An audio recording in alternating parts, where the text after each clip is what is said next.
Hi hello வணக்கம். இது உங்களின் வைத்தியராஜ் எல்ஹெச். நான் வைத்தீஸ்வரி பேசுகிறேன். இன்றைக்கி என்ன வீடியோ பார்க்க போகிறோன்னு பார்த்தீங்கன்னா, என்னுடைய ஹேர் க்ரோத் ஜேர்னி தான் பார்க்க போகிறோம். இந்த ஆயில் யூஸ் பண்ண முடி வளர்ந்தது, இந்த ஷாம்பு யூஸ் பண்ண முடி வளர்ந்தது, இந்த ஹேர் பேக் யூஸ் பண்ண முடி வளர்ந்தது அப்படிலாம் இல்லைங்க. நான் என்ன பண்ணேன், எனக்கு ஹேர் எப்படி கொஞ்சம் க்ரோத் ஆச்சு, எனக்கு லாங் ஹேர் இருக்குது அப்படின்லாம் நான் சொல்லலை. மீடியமான ஹேர் தான், ஆனால் அடர்த்தியாக இருக்குது. அதை நான் எப்படி முடி கொட்டாமல் பார்த்துக்கினேன் அப்படின்ற விஷயத்தை தான் உங்ககிட்ட ஷேர் பண்ண போகிறேன். வாங்க வீடியோக்குள்ளே போகலாம். எனக்குமே பார்த்திங்கன்னா +2 படிக்கிற வரையும் முடி லென்த்தாக அடர்த்தியாக இருக்கும். அப்போயே லைட்டாக முடி கொட்டினே இருந்து, ஆனால் அதை அந்தளவுக்கு நான் கேர் பண்ணுவேல. காலேஜ் போகும்போது இன்னும் அதிகமாக முடி கொட்ட ஸ்டார்ட் ஆகிடுச்சு. இதே மாதிரி போனால் நமக்கு இன்னும் முடி கம்மியாகினே இருக்குமே சொல்லிட்டு சரி ஏதாவது ட்ரை பண்ணுவேன்ட்டு ஹேர் ஆயில் ட்ரை பண்ணுவேன். அதேமாதிரி ஷாம்பு போடுவேன். ஒரு ஷாம்பு போடுவேன், ஆனால் யூஸ் பண்ணினே இருக்கும்போது மறுபடியும் முடி கொட்டும், வேறு ஷாம்பு மாற்றுவேன். அதே மாதிரி ஹேர் ஆயில் பண்ணுவேன். அதுக்கப்புறமா ஒரு 2 மந்த்து 3 மந்த்து போனதுக்கப்புறமா அதில் ரிசல்ட்னா வேறு ஹேர் ஆயில் போடுவேன். இதே மாதிரி தான் காலேஜ் படிக்கிற ஃபுல்லாகவும் மாற்றி மாற்றி போட்டு இருக்கிற முடியும் போச்சே தவிர அந்த க்ரோத்தும் இல்லை. அதே மாதிரி ஹேர் கொட்டுறதும் நிற்கவே இல்லை. ஒரு கட்டத்து மேலே என்ன பண்ணான்னு பார்த்தீங்கன்னா, அம்மா கிட்ட கேட்டேன். நான் +2 படிக்கிற வரையுமே பார்த்தீங்கன்னா அம்மா தான் என்னுடைய முடியை டேக் கேர் பண்ணின்னு இருந்தாங்க. சீக்கா போட்டு தலை கசுக்குவாங்க, தேங்காய் எண்ணெய் யூஸ் பண்ணாங்க, இந்த மாதிரி தான் பண்ணின்னு இருந்தாங்க. நல்லா இருந்தது. காலேஜ் படிக்கும்போது நான் எப்போ டேக் கேர் பண்ண ஸ்டார்ட் பண்ணணும் அப்போ தான் இருக்கிற முடியெல்லாம் போச்சு அப்படின்னே சொல்லலாம். அப்புறம் அம்மா என்ன சொன்னாங்கன்னா, நீ மாற்றி மாற்றி ஹேர் ஆயிலும் ஷாம்பு போடுறதுனால தான் உனக்கு இந்த பிரச்சனை இருக்குதுன்னு சொல்லினே இருந்தாங்க. அப்போது நான் அதை கேர் பண்ணுவேல. எங்கள் பாட்டிக்கிட்ட எல்லாட்டும் அதே தான் சொன்னாங்க, நீ ஃபர்ஸ்ட் இந்த மாதிரி மாற்றி மாற்றி போகிறத நிறுத்துன்னு. சரின்னு சொல்லிட்டு அது அப்படியே போச்சு. அதுக்கப்புறமா கல்யாணமாக வச்சு, கல்யாணத்துக்கு அப்புறம் பார்த்தீங்கன்னா கன்சீவ் ஆனால், அதுக்கப்புறம் குழந்தை பிறந்ததுக்கு அப்புறமா மறுபடியும் முடி கொட்டுச்சு.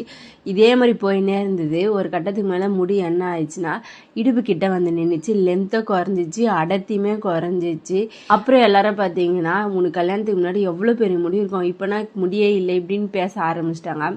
அதுக்கப்புறமா சரி இதே மாதிரி போயின்னே இருக்குது, இது என்னதான் பண்ணுறது, அப்போ நமக்கு பழைய முடி வரவே வராதா, இதுவே தான் இருக்குமோ சொல்லிட்டு அதுக்கப்புறமா நான் எதுவுமே ட்ரை பண்ணுறதே விட்டுட்டேன். அப்புறம் நானே எண்ணெய் காய்ச்சி வச்சுப்பேன். சீக்காவும் அதுக்கப்புறமா அரைச்சி யூஸ் பண்ணேன். ஆனாலுமே ரிசல்ட்ன்றது கம்மியாக தான் இருந்தது. நான் இதை மட்டும் தான் ட்ரை பண்ணேன். சீக்கா அரைச்சி வச்சுப்பேன். எண்ணெய் நானே ஹோம்மேடாக தேங்காய் எண்ணெயில் ஒரு 5 டைப் மூலிகை சேர்த்து காச மாட்டேன். அதை அப்படியே அரைச்சி பவுட்ராக்கி எண்ணெயில் போட்டு வெயிலில் வச்சு ஒரு 5 days அந்த மாதிரி வச்சு காய்ச்சிருந்தேன். ஓரளவுக்கு கொஞ்சம் முடி கொட்டுறது கம்மியாக இருந்ததை தவிர, ஆனால் அடர்த்தி இல்லை, அதே மாதிரி முடி வளரவும் இல்லை. அதுக்கப்புறமா என்ன ஆச்சுன்னா, என் பையனுக்கு 1 வயசு இருக்கும். எங்கள் மாமியார் வீட்டு ஃபேமிலியில் பார்த்தீங்கன்னா ஒரு பழக்கம் இருக்குது. ஃபஸ்ட்டு பையன் பிறந்தாலோ இல்லை 2வது பையன் பிறந்தாலோ இல்லை பொண்ணு பிறந்தாலோ ஃபேமிலியாக போயிட்டு திருப்பதிக்கு போயிட்டு மொட்டை அடிச்சுட்டு வரணும். எனக்கு பார்த்தீங்கன்னா ஃபஸ்ட்டு பையன், 2வது பையன்.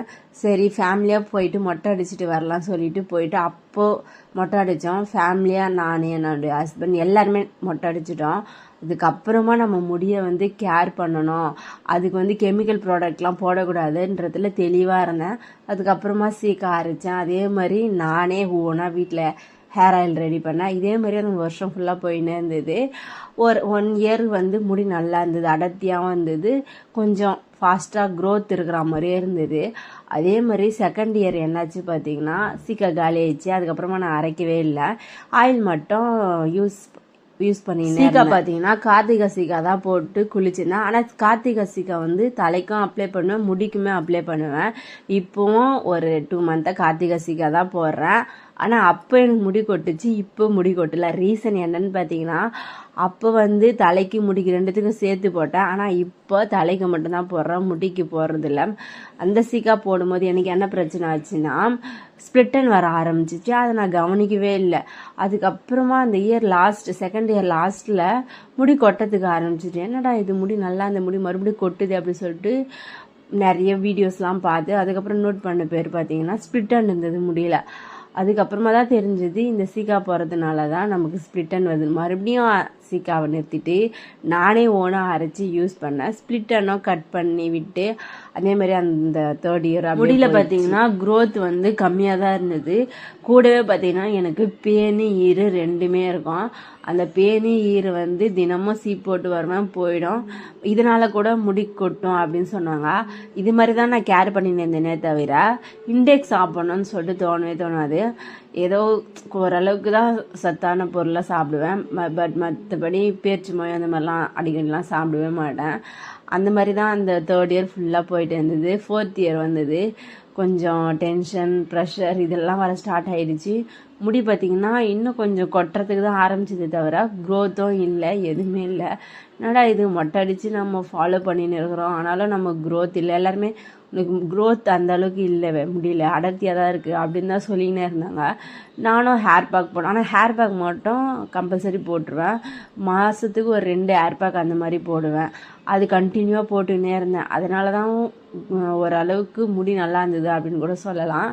இன்டேக் மட்டும் சாப்பிட மாட்டேன். அதுக்கப்புறமா சரி இன்டேக் சாப்பிட்லான்னு சொல்லிட்டு கருவேப்பிலை ஜூஸு அந்த மாதிரி சாப்பிட்டேன் 4th இயர் ஃபுல்லாக.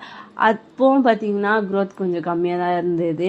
ஆனால் நான் கருவேப்பிலை ஜூஸ் அப்படி தான் சாப்பிட்டேன் தவிர இந்த பேர்ச்சி மரம், நட்ஸு இந்த மாதிரிலாம் நிறைய சாப்பிடவே மாட்டேன். அப்போது பார்த்திங்கன்னா எனக்கு வந்து தலையில் பேன் இருந்தது. இதனால தான் நமக்கு க்ரோத் இல்லை போல். முடி வளரும் ஆனால் மெலிசாக வளரும், முடியுமே கொட்டும். நம்ம இவ்வளோ பண்ணுறோம் ஆனால் நமக்கு வந்து இவ்வளோ பிரச்சனை இருக்குது. ஒரு வேளை தலையில் பேன் ஈர் இருக்கிறதுனால தான் நமக்கு வந்து முடியில் வந்து க்ரோத்தும் இல்லை, மெலிசாக வளருது அப்படி சொல்லிட்டு நினச்சி என்ன பண்ணேன்னு பார்த்தீங்கன்னா வேப்பெண்ணெய் வாங்கின்னு வந்து 1 மந்த்து ஃபுல்லாக வேப்பெண்ணெய் வைப்பேன், குளிப்பேன், வேப்பெண்ணெய் வைப்பேன், குளிப்பேன். வேறு எந்த ஆயிலுமே யூஸ் பண்ண மாட்டேன். முடி வந்து ரொம்ப அதிகமாக கொட்டுச்சுன்னு தான் சொல்லுவோம். நானும் சரி இது 1 மந்த்து தானே யூஸ் பண்ண போகிறோம், அதுக்கப்புறமா நம்ம நிறுத்திட்டு தானே போகிறோம், நமக்கு பெயின் போயிடும் அப்படின்ட்டு தான் நான் யூஸ் பண்ணினே இருந்தேன். ஆனால் பெயின் போலிங்க, முடி கொட்டன் தான் மிச்சம். பிராண்ட் வந்து எது லோக்கல் பிராண்டு போல் அந்த வேப்பெண்ணெய் வாங்கி யூஸ் பண்ணது. அதில் 4 வெள்ளை முடி வந்தது தான் மிச்சமே தவிர பேனோ ஈரம் எனக்கு போகவே இல்லை. அதுக்கப்புறமா தான் தெரிஞ்சுது நம்ம இதெல்லாம் எதுவுமே யூஸ் பண்ணதில்ல. தினமும் ரெகுலராக சீப்பில் வாரினவே அது போயிடும். ஈர் வந்து மாதத்துக்கு ஒரு வாட்டி எடுத்துடுவேன். பேனுமே பார்த்திங்கன்னா எண்ணெய் வைக்கும் போதெல்லாம் க்ளீன் பண்ணிடுவேன். இப்போவுமே பார்த்திங்கன்னா என் தலையில் பேன் இருக்குது, ஆனால் அடிக்கடி க்ளீன் பண்ணுறேன். அப்போவுமே பார்த்திங்கன்னா ஹேர் பேக் வந்து கம்பல்சரி போட்டுருவேன். இதே மாதிரி தான் 5th இயர் 6th இயர்லாம் போயினே இருந்தது. முடியும் பார்த்திங்கன்னா மெலிசாக தான் வளர்ந்தது. அதுக்கப்புறமா தான் சரி நம்ம ஏன் இந்த ஹேர் ஆயில், ஷாம்பு, இந்த ஹேர் பேக் மட்டுமே யூஸ் பண்ணிருமே, இன்டேக் ட்ரை பண்ணி பார்க்கலாம் சொல்லிட்டு இந்த லாஸ்ட்டாக 2 மந்த்து தான் இன்டேக் ட்ரை பண்ணுறேன். பால் குடிக்கிறேன், அதில் வந்து 5 சீட்ஸ் அரைச்சி போட்டு பவுட்ரு பண்ணி குடிக்கிறேன், பேர்ச்சி மொய் சாப்பிட்றேன். முக்கியமாக பார்த்திங்கன்னா எனக்கு வந்து பிளட்டு இல்லை உடம்புல. அதை வந்து எனக்கு புரிஞ்சுக்கிறதுக்கு ரொம்ப லேட் ஆயிடுச்சுன்னு தான் சொல்லுவேன். இந்த ஒரு எக்ஸசைஸ் மாதிரி ஒன்று பண்ணுறேன் இப்போலாம் பார்த்திங்கன்னா, தலைக்கு வந்து பிளட்டு போகிற மாதிரி. அது எக்ஸசைஸ் பண்ண முடியலன்னு வச்சுங்களேன், கட்டில் மேலே படுத்துக்கின்னு கூட தலையை தொங்க விட்டோம்னா அந்த பிளட் சர்க்குலேஷன் வந்து நம்ம தலைக்கு போகும்போது முடி வந்து கொட்டுறது சுத்தமாகவே இல்லை. எனக்கு இப்போலாம் பார்த்திங்கன்னா முடியை கொட்டுறது இல்லை அப்படின்னு தான் சொல்லுவேன். இந்த 2 மந்த்தில் எவ்வளோ ஹேர் க்ரோத் இருக்குதுன்னு எனக்கு தான் தெரியும். 6 வருஷமாக கிடைக்காத ரிசல்ட்டு இந்த 2 மாதத்தில் எப்படி கிடைச்சிது. இதுக்காக நான் என்ன இன்டேக்லாம் சாப்பிட்றேன், என்னுடைய முடியை நான் எப்படி டேக் கேர் பண்ணிக்கிறேன்றதை நெக்ஸ்ட் வீடியோவில் பார்க்கலாம். இந்த வீடியோ உங்களுக்கு பிடிச்சிருந்தா எங்கள் சேனலை மறக்காமல் சப்ஸ்கிரைப் பண்ணுங்கள்.